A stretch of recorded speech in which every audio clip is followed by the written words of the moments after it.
Woo! Ayun. Lulu. Good morning mga tropa. So, as of this morning, alas 8,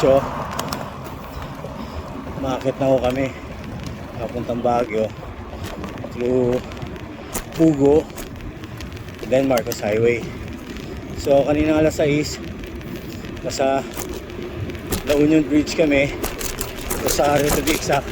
Kumain muna kami ang almusal, then tumula kami papuntang Benguet Arc.